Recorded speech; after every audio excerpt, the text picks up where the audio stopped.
Domingo de Pentecostés. Oremos. Dios nuestro, que por el misterio de Pentecostés santificas a tu Iglesia en todo pueblo y nación, derrama los dones del Espíritu Santo por toda la extensión de la tierra, y aquellas maravillas que obraste en los comienzos de la predicación evangélica, continúa realizándolas ahora en los corazones de tus fieles. Por nuestro Señor Jesucristo, que contigo vive y reina en la unidad del Espíritu Santo y es Dios por los siglos de los siglos. Amén.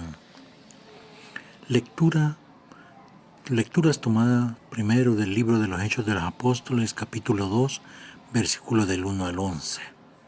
Salmo 103. Lectura de San Pablo en la primera carta a los Corintios, capítulo 12, versículos del 3 al 7 y 12 al 13. Lectura del Santo Evangelio según San Juan, capítulo 20, versículos del 19 al 23. Gloria a ti, Señor. En ese mismo día, el primero, después del sábado, los discípulos estaban reunidos por la tarde con las puertas cerradas por miedo a los judíos. Llegó Jesús, se puso de pie en medio de ellos y les dijo: la paz esté con ustedes. Dicho esto, les mostró las manos y el costado. Los discípulos se alegraron mucho al ver al Señor. Jesús les volvió a decir: la paz esté con ustedes. Como el Padre me envió a mí, así los envío yo también. Dicho esto, sopló sobre ellos y les dijo: reciban el Espíritu Santo. A quienes descarguen de sus pecados serán liberados, y a quienes se lo retengan, les serán retenidos. Palabra del Señor. Gloria y honor a ti, Señor Jesús. Estimados hermanos, han pasado ya 50 días del momento glorioso en el que todos nos alegrábamos al vivir y recordar la gloriosa resurrección de nuestro Señor Jesucristo. Aquella bendita noche de la vigilia pascual, cuando el pregón pascual nos avisaba que había sucedido el milagro más grande de la historia, el milagro de amor por el cual Dios distinguió su amor predilecto por todos nosotros y especialmente por su Hijo. Ese Dios que a lo largo de la historia había buscado la reconciliación con la humanidad, y la humanidad, aunque perdida, aunque extraviada, recibió de Dios su perdón a través de su Hijo Jesucristo, quien por la obediencia total a su Padre fue capaz de hacer que el amor total de Dios se manifestara en cada uno de nosotros. De allí surgen algunos puntos importantes de los cuales este día hay que reflexionar. Este domingo de Pentecostés, 50 días de aquel magno momento. 50 días han transcurrido en los que todos nosotros nos hemos preparado a través de la lectura del libro de los Hechos de los Apóstoles y del Evangelio de Juan, que nos han ido haciendo concreto el momento del por qué todos nosotros debemos de creer y vivir la realidad de un Cristo resucitado.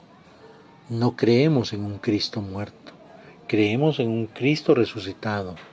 Creemos en ese Hijo de Dios que nació, predicó, sufrió en carne viva su muerte, vivió en carne viva el sufrimiento del dolor humano ante las situaciones que también nosotros en estos momentos vivimos y pasamos. Este domingo de Pentecostés, queridos hermanos, nos invita a todos nosotros ¿a qué? A poder encontrar en nuestro corazón lo que el Espíritu Santo derrama y ha hecho en cada uno de nosotros.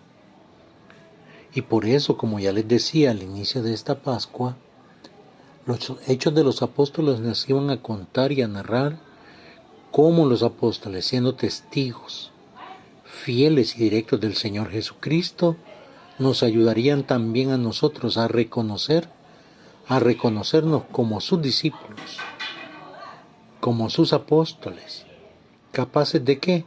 Capaces de poder vivir en nuestra vida, en nuestro corazón, esa gloriosa resurrección de Jesucristo que transforma y cambia corazones. En primer lugar, nos encontramos con el libro de los Hechos de los Apóstoles, que nos dice que todos los apóstoles y discípulos estaban reunidos en un mismo lugar. Es de notoria consistencia este texto, este trozo del texto de los Hechos de los Apóstoles. ¿Por qué? Porque nos da la idea de la importancia que tiene la unidad dentro de la iglesia. En la iglesia, aunque ahora dispersa por todo el mundo, actuante y misionera en todo el mundo, sigue manteniendo esa unidad. Una unidad que se marca especialmente en cada uno de nuestros países con nuestras diócesis, con nuestras conferencias episcopales.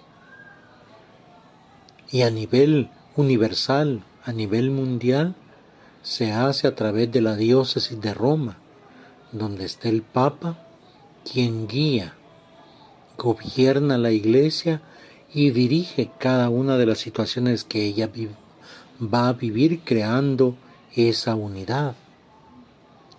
Una unidad que nos lleva a vivir nuestra fe, que nos lleva a escuchar la palabra de Dios, que nos hace ser partícipes de esas enseñanzas fieles al Evangelio. Y por eso nosotros en nuestra vida debemos de aprender a vivir esa unidad, no la separación, no la división, porque los mismos Hechos de los Apóstoles narran que el Espíritu Santo, para que pueda descender, Jesús les pide a ellos estar todos juntos en un solo lugar. Vayan y díganle a mis amigos, díganles a mis apóstoles que nos encontraremos en tal lugar, que allí nos veremos. Jesús en la ascensión están todos juntos y les pide que permanezcan juntos para el momento en el que tiene que venir el Consolador,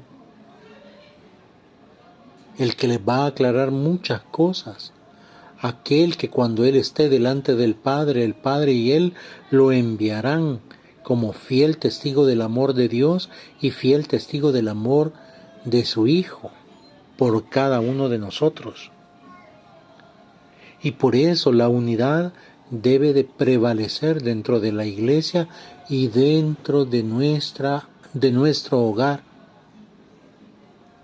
Un solo Dios, un solo Señor, una sola fe, una sola entrega, una sola iglesia, una sola familia. Y por eso esa unidad debe de ser el criterio propio de todo cristiano católico. Y especialmente del cristiano católico que se atreve a ir más allá de una Eucaristía. Un cristiano católico que ha aprendido que la Eucaristía es el signo de unión comunitaria, pero que le lleva a tener que trabajar en la misionariedad de la iglesia, llevando la buena nueva a diferentes lugares, a diferentes corazones, a diferentes personas. Una unidad que nos hace tener un solo Señor, Jesucristo, aquel que delante de su nombre toda rodilla se dobla en el cielo y en la tierra, reconociendo la grandeza de su amor y de su misericordia por cada uno de nosotros. Aquel al que el Padre envió, al que Dios quiso que residiera en medio de nosotros y experimentara toda la vida del ser humano menos el pecado. Y para que esa unidad tenga una esencia concreta, como lo dicen los Hechos de los Apóstoles, había mucha gente de muchos lugares. Porque ya donde el Espíritu Santo desciende, se escucha, dice, narra los Hechos de los Apóstoles, nos narra que se escuchó un trueno, un sonido como de una tormenta, como del viento de una tormenta, y descendieron lenguas de fuego que se posaron sobre cada uno de ellos. Y cada uno de ellos le concedió el Espíritu Santo a hablar conforme lo que Él les concedía.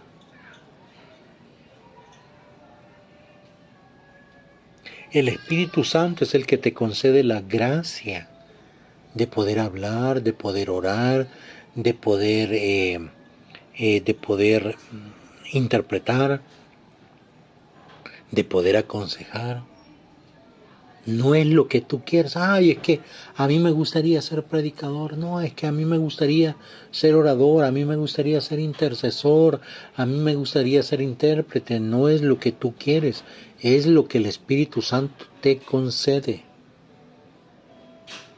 Y por eso todos nosotros al Espíritu Santo debemos de aceptarlo. ¿A qué? A que nos conceda lo que Él crea más conveniente y necesario para nuestra vida y para la vida de toda la comunidad.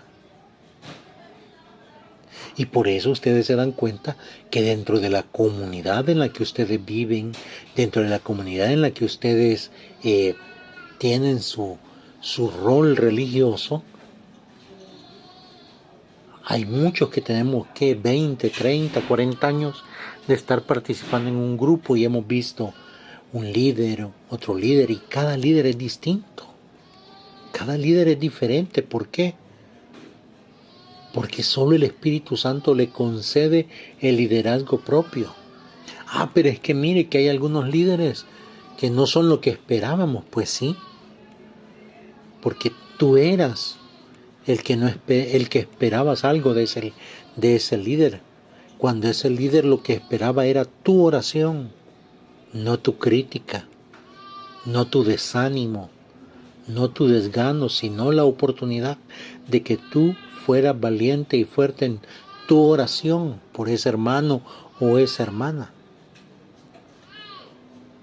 Muchas veces nosotros no entendemos lo que nos concede el Espíritu Santo y pensamos que el Espíritu Santo está condicionado a nuestros caprichos, a nuestros pensamientos, a nuestra manera de ser. Y el Espíritu Santo no lo podemos enjaular. El Espíritu Santo no lo podemos encerrar.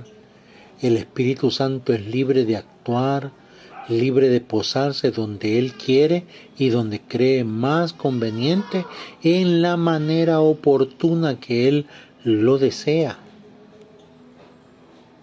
Y por eso dice el libro de los Hechos de los Apóstoles que la gente los escuchaba hablar según el Espíritu Santo les concedía hablar. Y no solo estamos hablando de lo que ocurrirá más adelante, cuando toda la gente que está allá los escucha hablar en sus propias lenguas natales o nativas, sino que estamos hablando de expresiones propias del lenguaje. Recuérdense, el lenguaje no solo es hablado,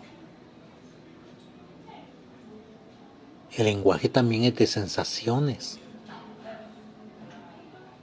Un abrazo es un lenguaje. Una mirada tierna, amorosa y generosa es un lenguaje. Cuando tú compartes de lo que tienes a tu hermano, eso es un lenguaje de caridad, de amor, de solidaridad, de buenas obras. Hablar según el Espíritu Santo les concedía no es solo el lenguaje, como les digo, sino es las expresiones propias que el Espíritu Santo tiene sobre cada uno de nosotros.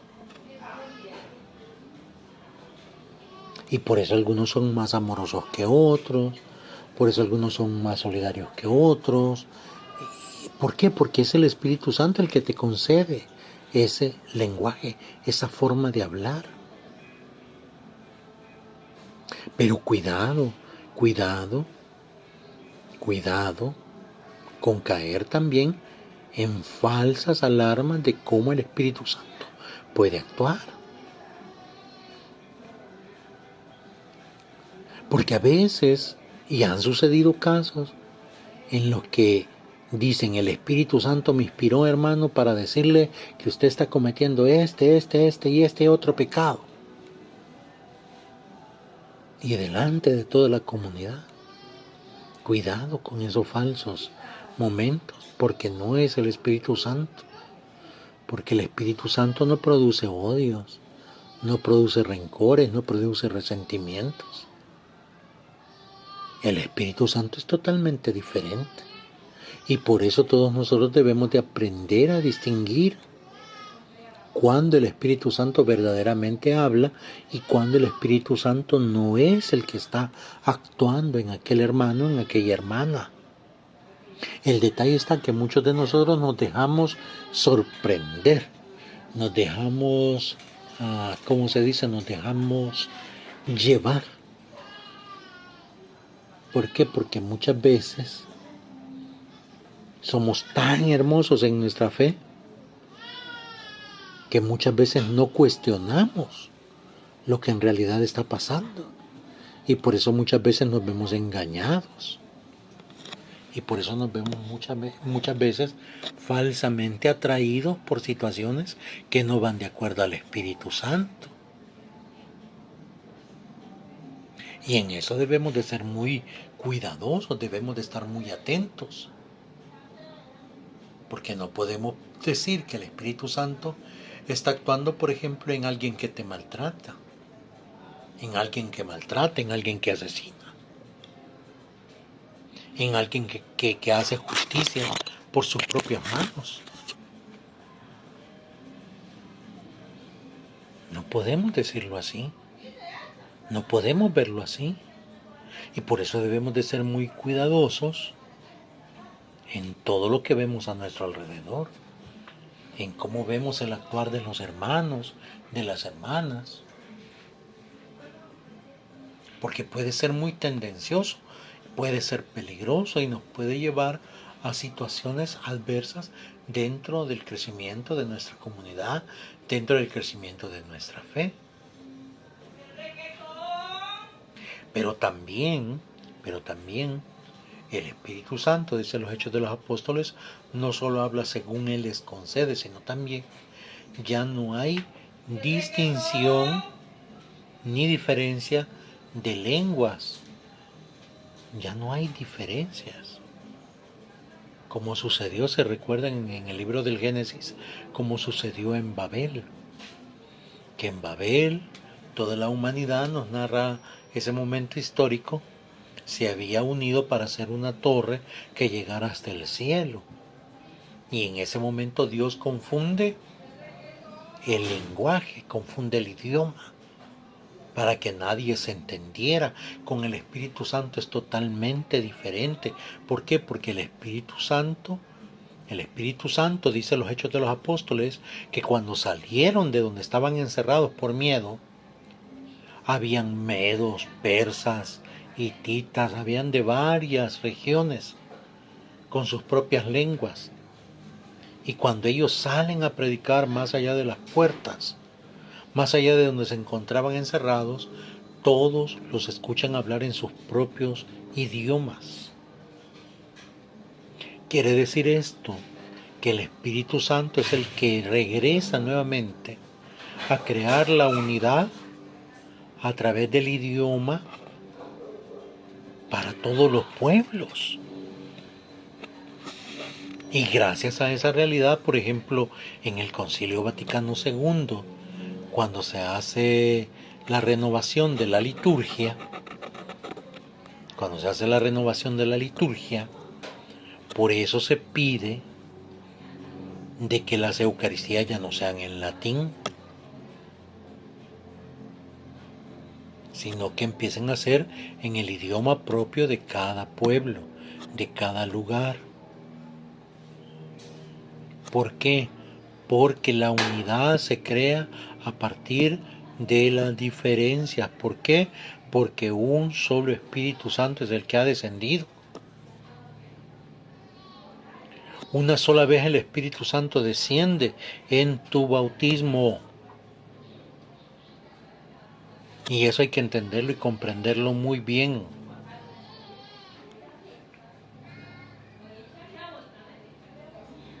¿Por qué?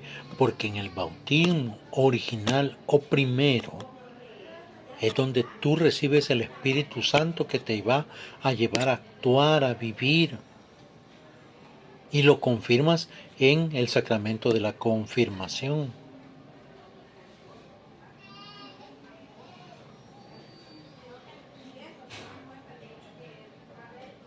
Y por eso muchas veces nosotros debemos de ser muy conscientes y con ojos bien abiertos. Especialmente cuando llegan nuestros hermanos separados, cuando llegan los hermanos protestantes y te dicen, usted su bautismo no vale y tiene que bautizarse de nuevo. ¿A condición de qué? ¿A condición de qué tienes que bautizarte nuevamente? Si es un solo bautismo donde recibes el Espíritu Santo, o será que ellos, protestantes y evangélicos, o como les llamemos, sectarios, ¿será que ellos tienen o son dueños de un Espíritu Santo diferente al de Jesucristo? Preguntémonos eso, cuestionémonos eso, preguntémosle también a ellos cuando nos digan acerca del bautismo, que si ellos tienen un Espíritu Santo diferente y que por eso yo como católico tengo que rebautizarme si me voy con ellos.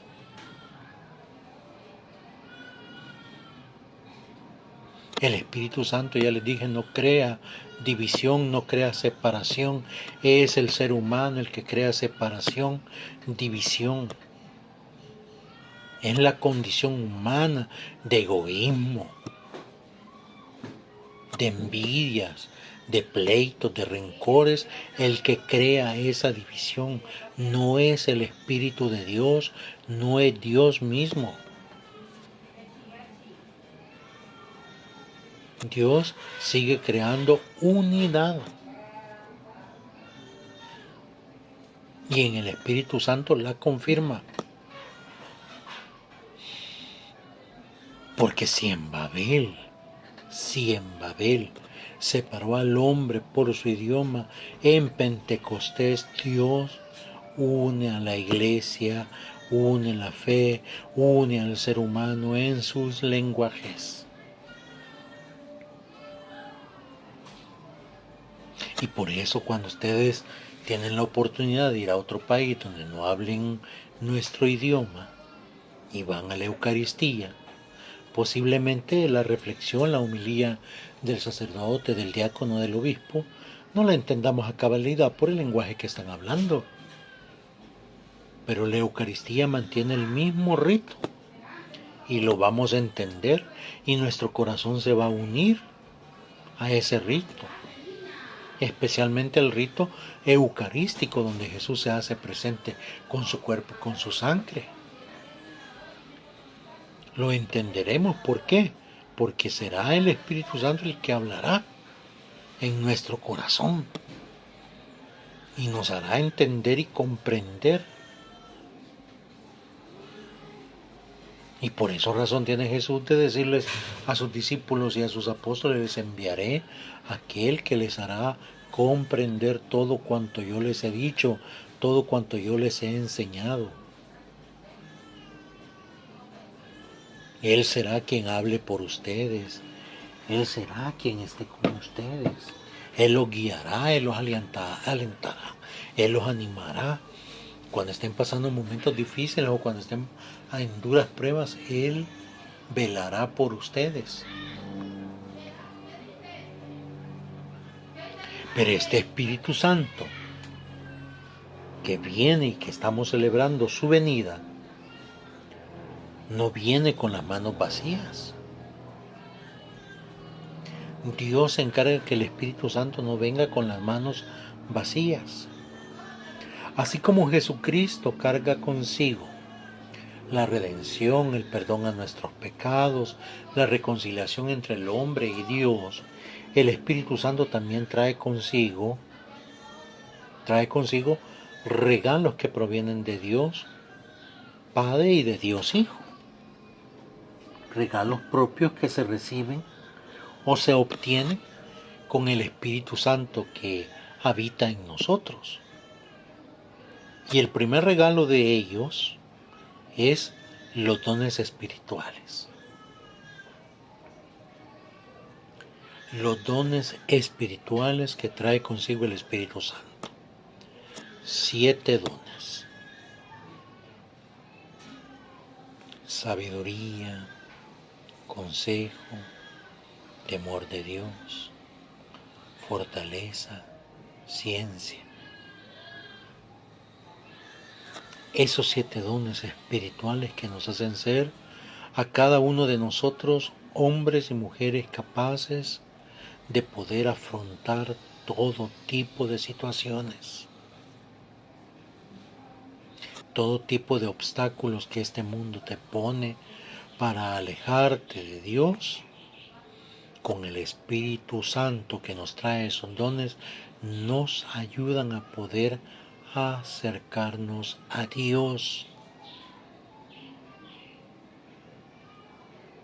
a poder ser sólidos en nuestra fe, sólidos en nuestras creencias. Esos dones espirituales son los que nos hacen a todos nosotros ser guerreros, valientes soldados del Señor. Porque mientras la tentación se opone y te obstaculiza esos dones espirituales, el Espíritu Santo te los acrecienta, te los fortalece. ¿Para qué? Para que cada uno de ellos haga un eco en tu corazón y sean la fuerza para tu debilidad humana, y así puedas vencer toda clase de obstáculos, toda clase de impedimentos que se vienen a situación de esos momentos de prueba que te toca vivir.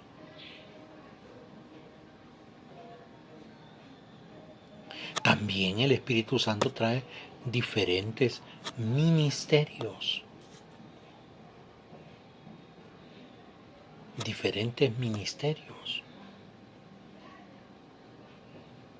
Ministrar.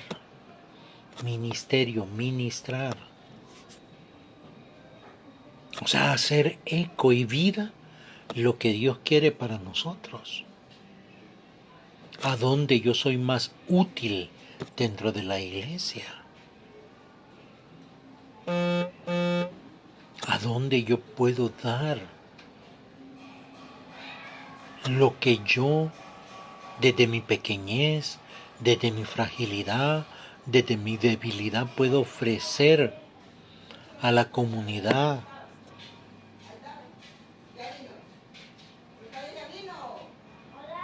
Y sea cual sea la tarea que me toca ministrar, debo de hacerla de la mejor manera. ¿Por qué? Porque no la estoy haciendo para mí. Cuando yo estoy en un ministerio, cuando yo pertenezco a un ministerio, no lo hago por mí. Ay, es que yo soy el mejor catequista de todos. Es que yo soy el mejor coordinador de todos. Ay, es que yo soy el mejor músico de todos. Ah, es que yo soy el mejor cantante de todos. Puede ser que lo seas.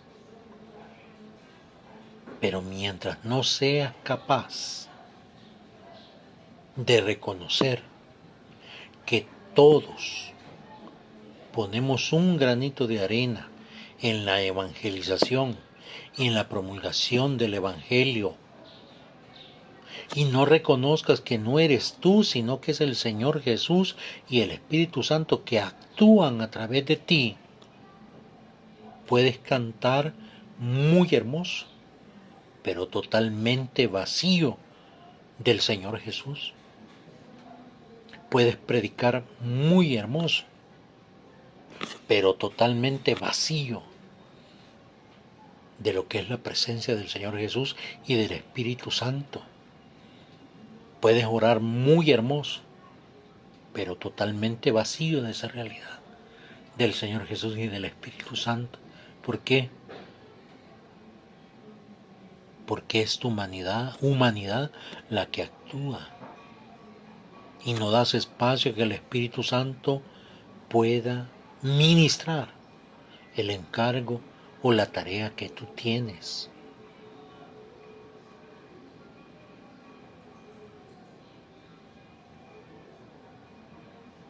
Y por eso tenemos que tener mucho cuidado cómo administramos, cómo ministramos, cómo hacemos que esos ministerios vivan.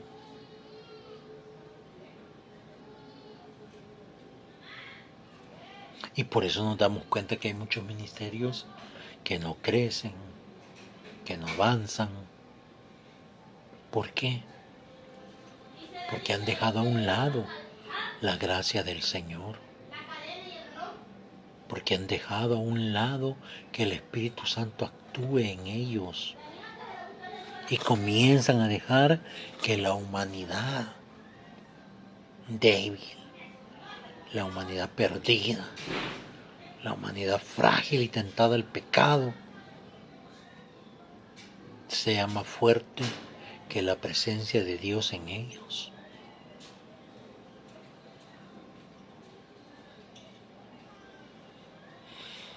Y por eso en los ministerios ocurren muchas discusiones, porque hemos dejado de orar. Porque llegamos así como llegan a veces los niños a nuestras casas, sin saludar, sin dar un buenos días, buenas tardes, buenas noches. Igual sucede en los ministerios, no oramos. Llegamos, nos sentamos, empezamos la reunión y no le damos gracias a Dios. No oramos. Y antes de llegar a la reunión del ministerio o a lo que va a hacer el ministerio, nadie ora. Nadie. Es poco el que va orando desde su casa hasta donde van a realizar aquella tarea. Es muy poco, hermano o hermana, que lo hace. ¿Por qué? ¿Por qué sucede eso? Porque, como les digo, estamos dándole más auge a la condición humana que a la condición divina.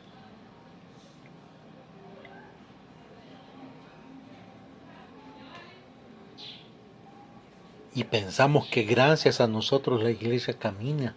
Y pensamos que gracias a nosotros el ministerio camina. Que gracias a nosotros el ministerio de música camina. No.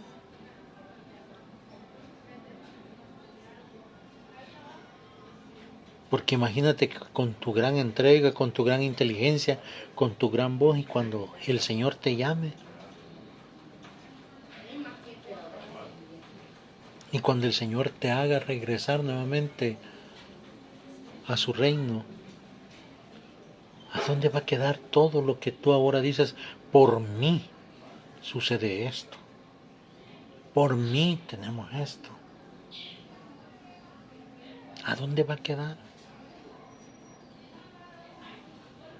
¿Todo por qué? Por creer que los ministerios viven por mí y no por el Señor. Y hoy escuchamos en la primera carta a los Corintios que Pablo les dice, miren, el Espíritu Santo trae distintos ministerios. El Espíritu Santo. No soy yo el que los coloco, no dice Pablo, ay, es que yo voy a colocar estos ministerios, no lo dice. No lo hace así. Dice que es el Espíritu Santo el que trae esos ministerios. Pero también aparte de eso, aparte de los dones espirituales, aparte de los ministerios, trae obras el Espíritu Santo.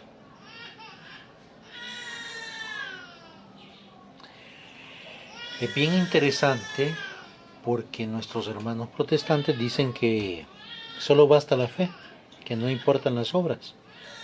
Nosotros como católicos sabemos perfectamente que una fe sin obras es una fe muerta. Las obras son importantes. Y fíjense, hay que saber distinguir entre lo que hace un ministerio y unas obras, porque algunos confundimos el trabajo y la tarea de un ministerio con las obras. Es totalmente diferente. Las obras tienen que llevar como característica lo que Dios realiza.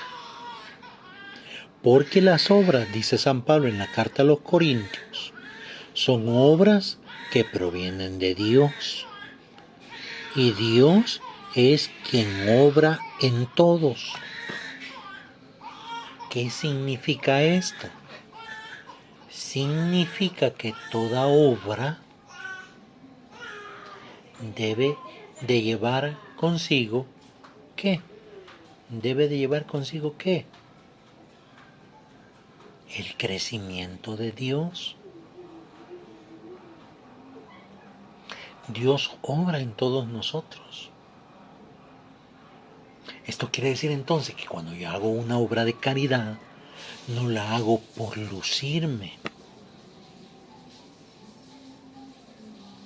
No la hago por salir en el TikTok y en el Facebook para que todos me vean que yo soy bueno y que yo comparto y que yo hago buenas obras.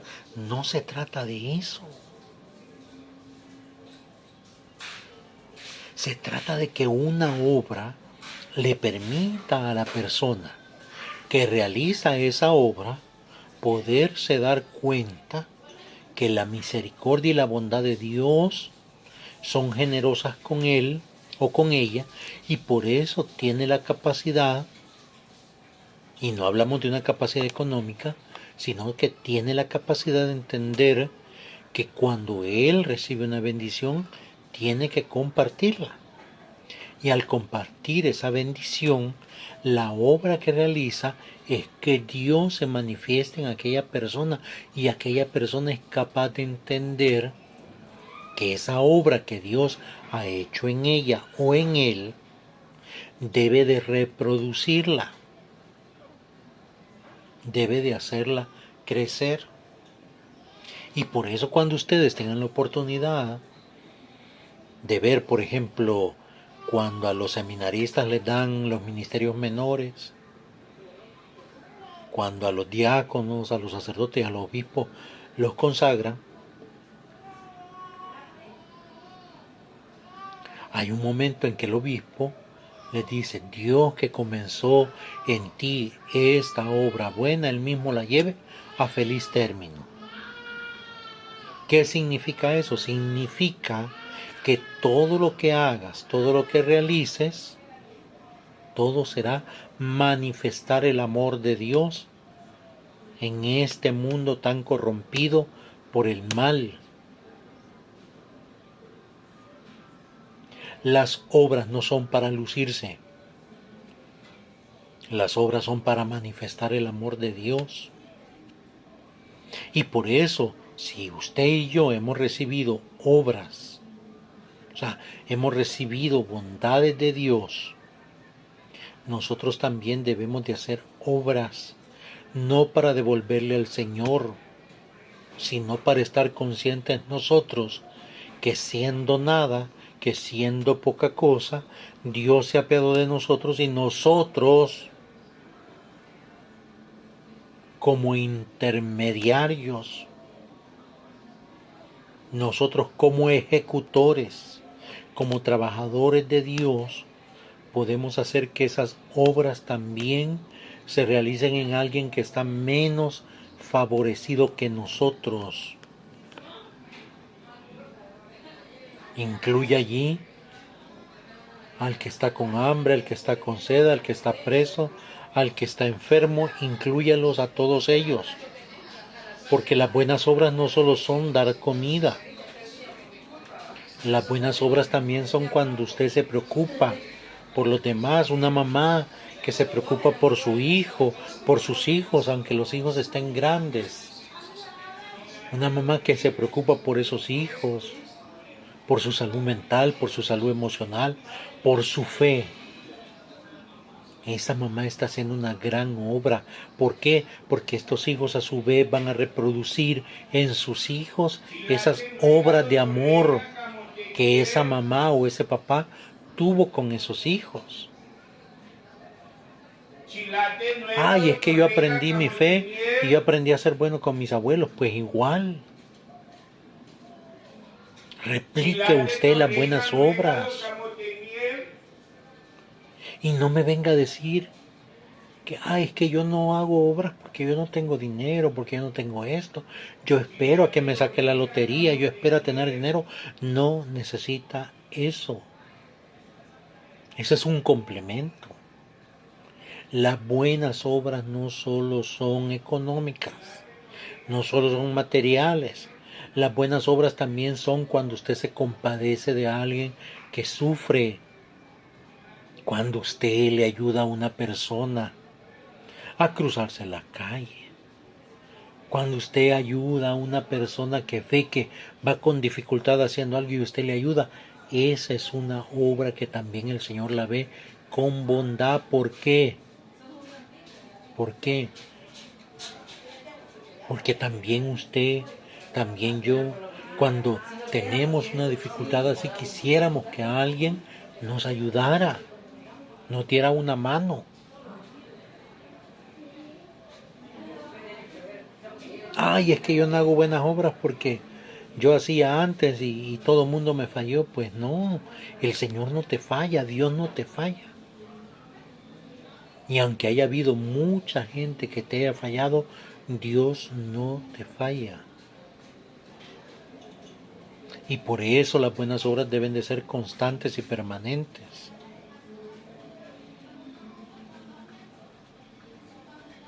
¿Por qué? Porque las buenas obras dependen de aquel que obra en nosotros, de aquel que obra en todos.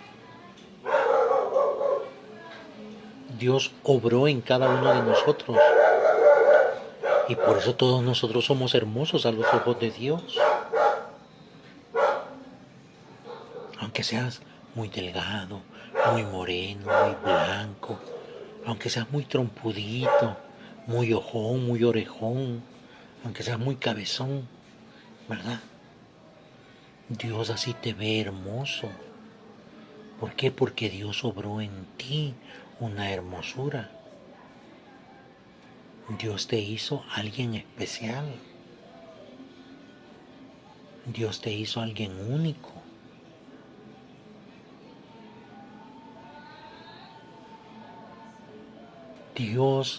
Dios se engrandece al verte cuando ama con tu corazón, cuando ayudas, cuando eres generoso.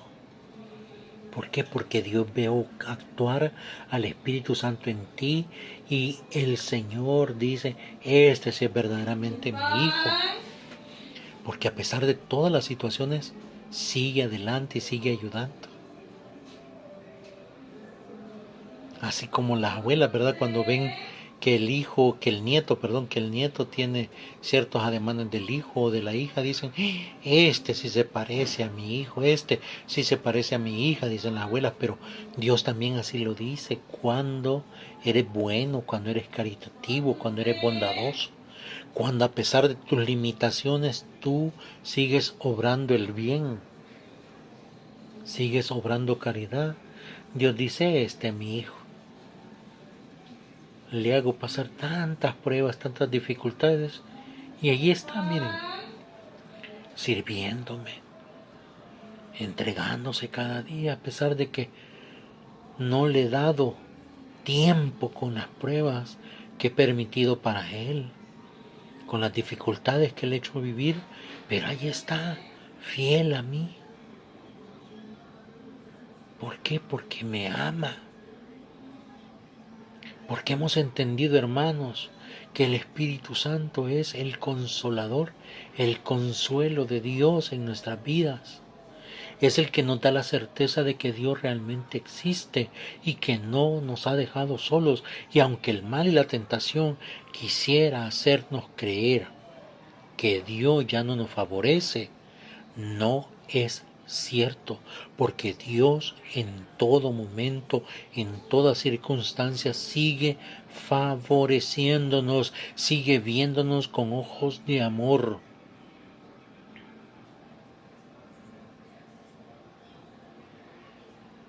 Y también dice San Pablo a los Corintios en su primera carta, también el Espíritu Santo lo que nos trae es que todos nosotros, al recibirlo el Espíritu Santo, formamos un solo cuerpo por el bautismo donde lo recibimos. El bautismo donde se nos da a beber, dice San Pablo, donde se nos da a beber el Espíritu Santo. Fíjense cómo es esto. Es ese bautismo el que nos hace ser un solo cuerpo, donde Cristo es la cabeza, donde Cristo es la guía, donde Cristo es el que guía todos nuestros pasos, todo lo que hacemos.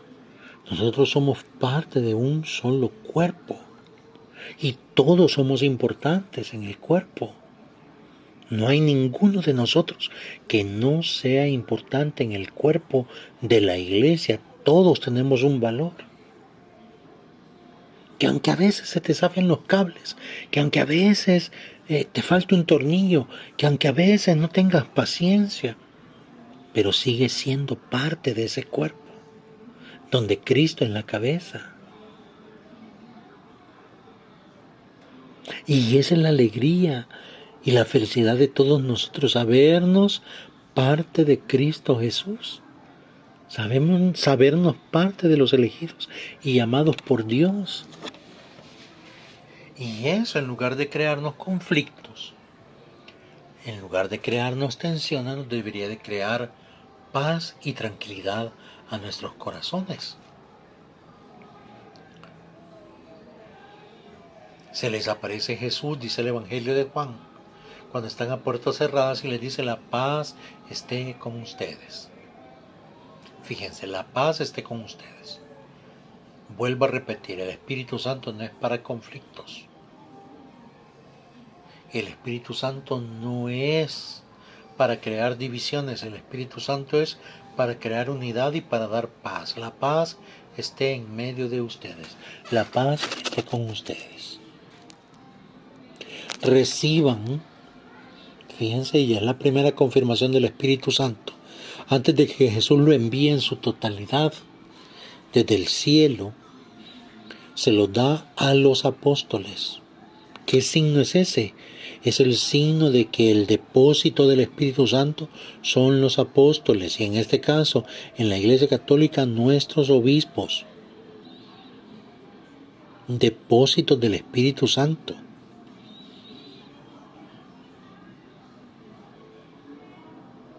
Reciban el Espíritu Santo.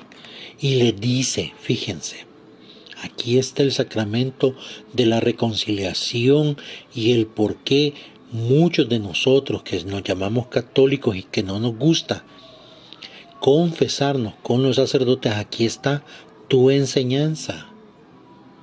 Reciban el Espíritu Santo. A quienes descarguen o perdonen sus pecados, les quedarán perdonados, y a quienes no se los perdonen, les quedarán sin perdonar. Más claro como el agua, lo dudo. El problema es que nuestro egoísmo, nuestra ceguera, nuestro deseo de no querer aceptar que cometemos errores, que cometemos pecados, que somos débiles, que somos frágiles, nos lleva a meternos en esa corriente teológico protestante de que yo me confieso directamente con Dios, yo no necesito un sacerdote para confesarme.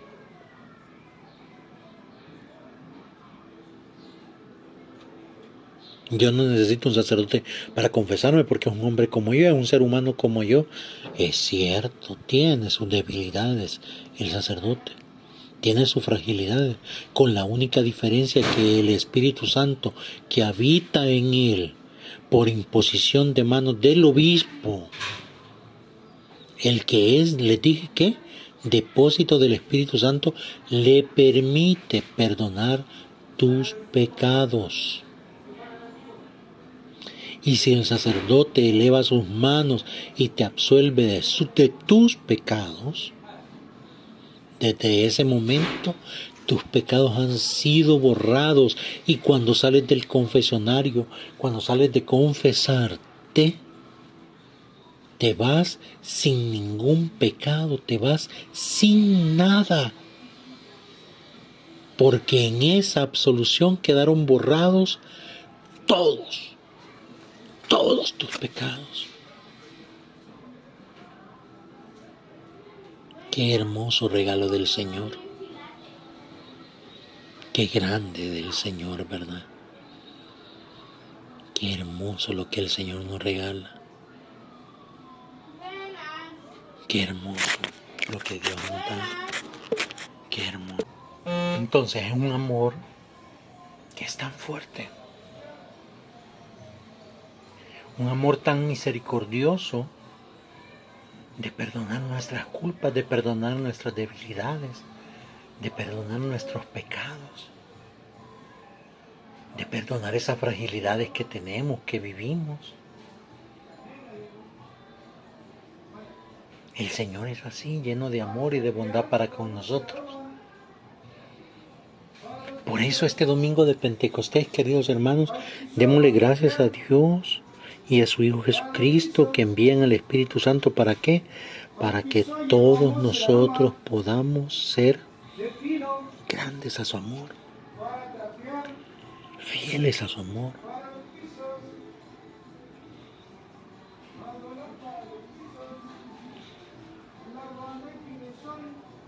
Dios no nos falla. Dios está atento a todos nosotros. Pentecostés, fiesta de la iglesia, que se abre a la misión en todo el mundo, a predicar la buena nueva, y junto a esa predicación de la buena nueva, el perdón de los pecados, la absolución de nuestros pecados. Sintamos dichosos y afortunados de un Dios tan bueno, de un Dios tan generoso. Démosle like a este video, compartámoslo, activemos las notificaciones, invitemos muchos más hermanos a suscribirse a este canal. Alabado sea Jesucristo, por siempre sea alabado.